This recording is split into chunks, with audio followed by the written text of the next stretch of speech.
उसके बाद भी डर लगता है। तदपि सभी तरहों मन माही, किस बात का डर? कहीं ऊपरा से उड़ के आके मार दे, है? उसके बाद भी डर लगता है। राम जी बोले कोई बात नहीं, हे सुग्रीव मैं मारूंगा। किसको मारूंगा? बाली को। लेकिन यह एक बड़ी अच्छी बात, राम जी कहते हैं यदि ब्रह्मा जी की शरण में चला गया तो भी मार दूंगा, उसकी रक्षा करने शंकर जी आ गए तो भी मार दूंगा। ब्रह्म रुद्र शरणागत गए न उबरी ही प्राण, सुन सुग्रीव में मारी हूं बाली ही एक ही बाण। राम जी ने कहा ब्रह्मा जी की शरण में जाएगा मार दूंगा, शंकर जी की शरण में जाएगा मार दूंगा। अपना नाम नहीं लिए, कहते यदि मेरी शरण में आ गया ना तो फिर नहीं मारूंगा, उसको क्षमा कर दूंगा। इसलिए राम जी ने उसको बचा के रखा। अब यहां एक मंत्र याद रखिएगा, मुखिया को हर जगह जाकर नहीं अड़ना चाहिए। समझ रहे हैं? एक सतह होनी चाहिए मुखिया के नीचे जो जाकर सभी झंझटों को झेले। यदि मुखिया ही जाकर लड़ने लगेगा, अड़ने लगेगा, अब बात बिगड़ गई तो संभालेगा कौन? इसलिए जो टॉप पर बैठा है उसके नीचे वाले को जाकर सब व्यवस्था करनी चाहिए। यदि उससे बात बिगड़ भी गई तो मुखिया जाकर संभाल लेगा, अरे बच्चा है, बुद्धि कम है, चलिए आगे बढ़िए। घर के मालिक के जाके मारा मारी करके चलाई तो राम जी बोले ब्रह्मा जी के पास जाएगा मार दूंगा, शंकर जी के पास जाएगा मार दूंगा। लेकिन सुग्रीव हमारी शरण में आ गया ना, आए शरण तजौ नहीं ताहू। ना नहीं तो दूसरा हो गया, कोटि विप्रबध लाग ही जाहू, आए शरण तजौ नहीं ताहू। हाँ, आए शरण तजौ नहीं ताहू, उसको मैं त्यागूंगा नहीं शरण आने पर।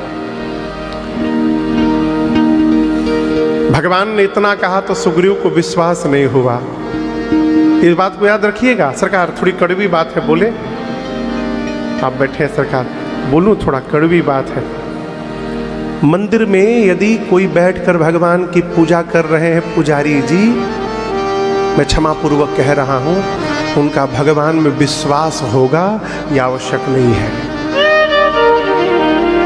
और कोई मंदिर में नहीं जा रहा है, दर्शन करने नहीं जा रहा है, अपने व्यापार में लगा है, परिवार के व्यवहार में लगा है, ये भी मत मानिएगा कि उसका भगवान के प्रति विश्वास नहीं है।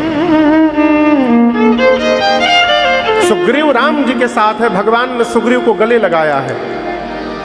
उसके बाद भी भगवान ने कहा कि मैं मार दूंगा बाली को, निश्चिंत रहो। उसको विश्वास ही नहीं राम जी पर। कहता आप मेरे भाई को नहीं जानते हैं। राम जी बोले हमारे बल के भरोसे मुक्त हो जाओ, सखा सोच त्यागहु बल मोरे। सुग्रीव बोला हे राम जी आप में तो बल है, हमारी भाई में महाबल है। अब लीजिए, बाली महाबल अति रणधीरा। लक्ष्मण जी बोले बहुत बढ़िया फ्रेंड बनाया राम जी आपने। आप अपना बल बता रहे हैं, ये आपको बाली का महाबल बता रहा है। सुग्रीव ने भगवान की परीक्षा ली।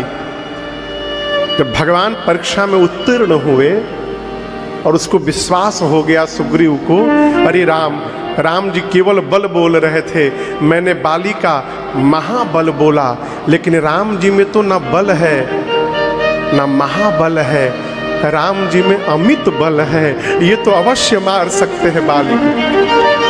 देखी अमित बल बाढ़ी प्रीति।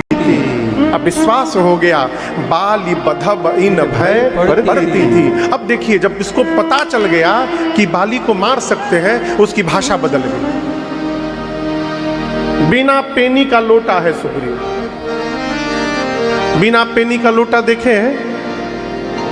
अरे बोलिए, लोटा के नीचे जब बराबर होता है ना तो उसको पेनी कहते, रखिएगा तो खड़ा हो जाएगा। और कई लोटा चोख होता है, कोन जैसा होता है, हाँ उसको हमारे कहते हैं चोख, कोन जैसे, जिसमें शंकर जी का जल गिरता है जिस लोटे से, वो तो देखिएगा नीचे चोख होता है, कोन जैसा होता है, उसको कहते हैं बिना पेनी का लोटा। खड़ा करिए किधर लुढ़क जाएगा कोई भरोसा नहीं।